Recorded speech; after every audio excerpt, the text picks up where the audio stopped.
এদেরকে ফাঁসি হবে?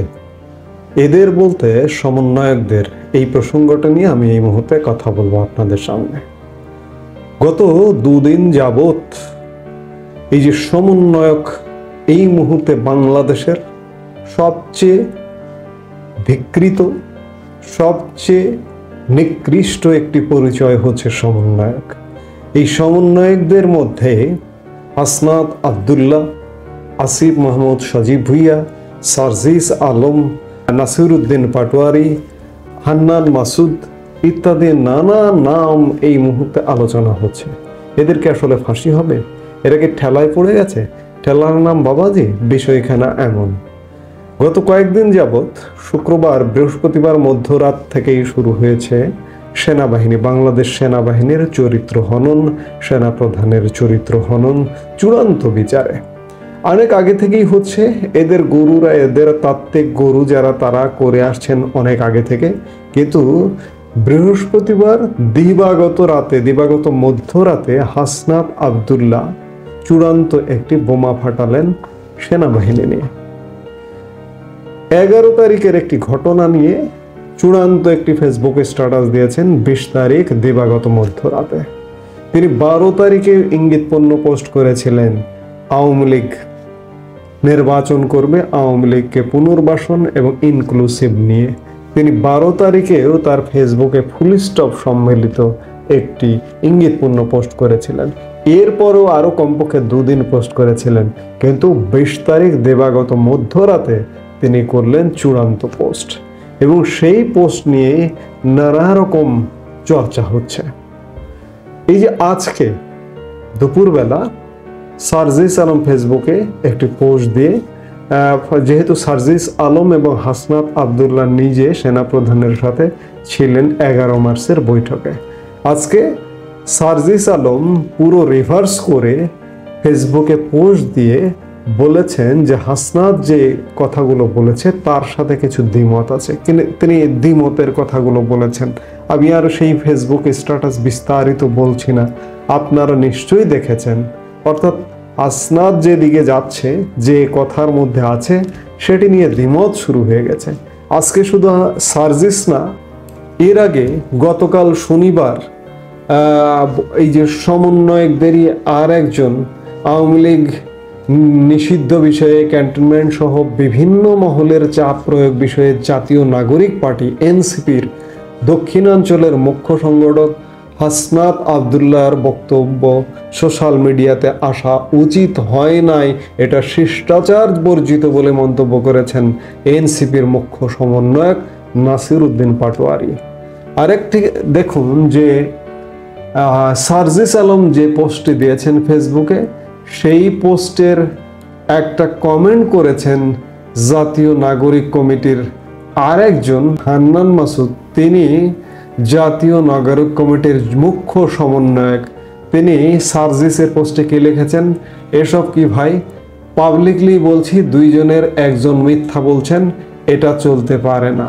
আর দলের গুরুত্বপূর্ণ পোস্ট হোল করেও আপনারা যেভাবে ব্যক্তিগতভাবে বিচরণ করছেন এবং তা পাবলিক করে এনসিপিকে বিতর্কিত করছেন। অর্থাৎ হাসনাতের পোস্টকে ঘিরে খেলা জমে উঠেছে। কেন জমে উঠেছে? ক্যান্টনমেন্টে আসলে খেলার প্রস্তুতি হচ্ছে। ক্যান্টনমেন্ট মহাক্ষুব্ধ। আমি আজকের দিনেরই আরেক ভাগের একটি ভিডিওতে বলেছি, ক্যান্টনমেন্টে সেনা সদস্যরা, টপ লেভেল তো পরের কথা, সেনা সদস্যরা, জুনিয়র সেনা কর্মকর্তারা এবং সর্বস্তরের সেনা কর্মকর্তারা সংক্ষুব্ধ। এই সংক্ষুব্ধতা থেকে এই সমন্বয়ক নামধারী দেশ ধ্বংসকারীরা এই মুহূর্তে বুঝতে পারছেন। বুঝতে পারবার কারণে হাসনাতকে নিয়ে এরা নেতিবাচক কথা বলা শুরু করেছেন। হাসনাত যে নেতিবাচক কথা বলল ক্যান্টনমেন্ট নিয়ে বা সেনা প্রধান নিয়ে, এটি কি হঠাৎ করে? এদের গুরু নেই? এদের গুরু এই যে একজন সাইবার সন্ত্রাসী পিনাকি ভট্টাচার্য। এই পিনাকি ভট্টাচার্য তো বহু আগে থেকে, বেশ কিছুদিন যাবত, অর্থাৎ অগাস্ট মাসের পর থেকেই সেনা প্রধানকে নিয়ে নানা রকম কুৎসা রটান। এই পিনাকি ভট্টাচার্য তো এদের তাত্ত্বিক গুরু। আপনাদের যদি খেয়াল থাকে, আপনারা একবার চিন্তা করুন যে গত নভেম্বর মাসে জেনেভাতে আইএলওর একটু বৈঠক ছিল। এই আইএলওর বৈঠকে অংশগ্রহণ করেছিলেন তৎকালীন শ্রম উপদেষ্টা, এখনো শ্রম মন্ত্রণালয়ের উপদেষ্টা হিসেবে আছেন আসিফ মাহমুদ সজীব ভুইয়া, এবং তিনি স্থানীয় সরকার পল্লী উন্নয়ন সমবায় মন্ত্রণালয়ের উপদেষ্টা। এই আসিফ মাহমুদ সজীব ভুইয়া দূতাবাসের গাড়িতে করে সড়ক পথে জেনেভা থেকে প্যারিসে গিয়েছিলেন শুধুমাত্র ওদের তাত্ত্বিক গুরু পিনাকের সাথে দেখা করতে। আর আইফেল টাওয়ার বাপের জন্মে জীবনে দেখেনি, আইফেল টাওয়ার দেখবার জন্য। পিনাকি তাদের আত্মিক গুরু। শুধু তাই নয়, এরা প্রতিনিয়ত পিনাকির সাথে অনলাইন বৈঠক করে। দেশে যত রকম সন্ত্রাসী কর্মকাণ্ড হচ্ছে, এরা সরকারে আছে, এদের সায় আছে, আর পিনাকি ওদিক থেকে উস্কানি দেয়। এখন এরা আসলে বুঝতে পারছে যে অবস্থা কিন্তু বেগতিক। সেনাবাহিনী, ক্যান্টনমেন্ট ক্রমেই এদের বিরুদ্ধে ফুঁসে উঠছে এবং এদের বিরুদ্ধে ক্রমেই ব্যবস্থা নেবার জন্য ধেয়ে আসছে। সেই জায়গায় যখন ভয় পেয়ে গেছে, তখন হাসনাতের ফেসবুক স্ট্যাটাসকে নিয়ে অনেকে নেতিবাচক কথা বলছে। এগুলো আসলে সব কিছু নাটক। দেখুন, এদেরই আরেকজন দোসর এবি পার্টির সম্ভবত সাধারণ সম্পাদক একজন ব্যারিস্টার ফুয়াদ বা এরকম কিছু নাম, ক্যান্টনমেন্ট উড়িয়ে দেবার কথা বলে।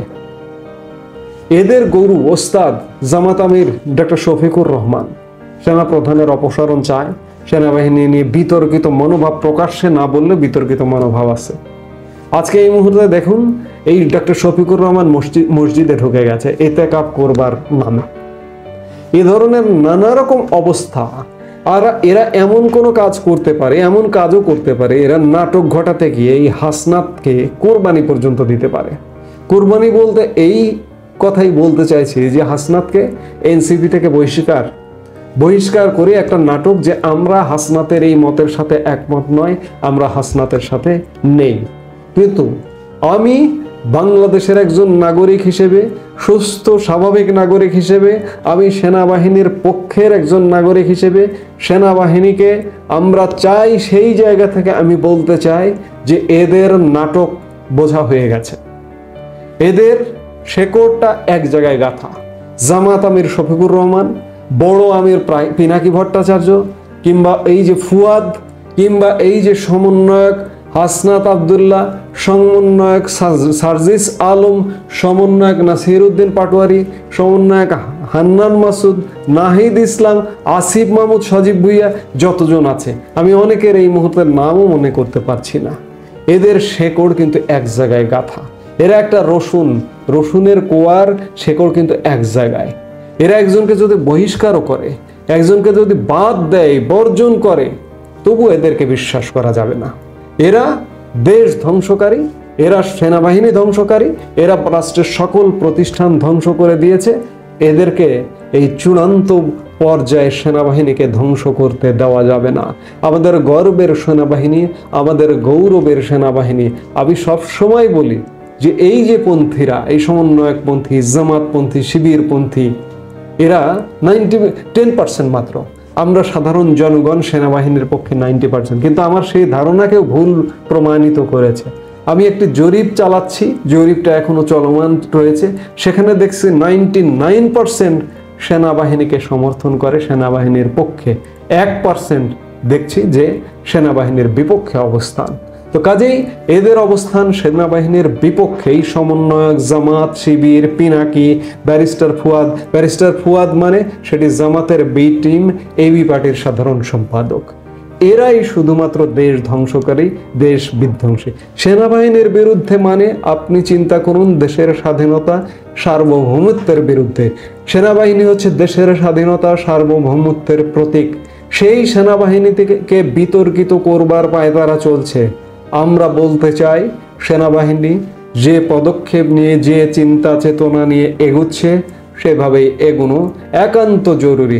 কারণ এই মুহূর্তে সরাসরি সেনা হস্তক্ষেপ, আমরা সেনা শাসন চাই না, কিন্তু সেনা হস্তক্ষেপ পূর্ণ একটু শাসন ব্যবস্থা চাই, এবং শর্ট টার্মের আগামী 3 মাসের মধ্যে একটি নির্বাচন দিয়ে সুষ্ঠু গণতান্ত্রিক ধারায় দেশকে ফিরিয়ে নিয়ে যাবে এমন একটি শাসন ব্যবস্থা চাই, এবং অযোগ্য অথর্ব ইউনূস সরকারের অপসারণ চাই। সেনাবাহিনী এই ইনিশিয়েটিভ নিক এবং যেসব অপরাধী সমন্বয়করা অপরাধ করছে প্রতিনিয়ত তাদেরকে শাস্তির ব্যবস্থা, শাস্তির আওতায় আনবার পদক্ষেপ নিক সেনাবাহিনী। আমরা সেটাই প্রত্যাশা করি। এই মুহূর্তে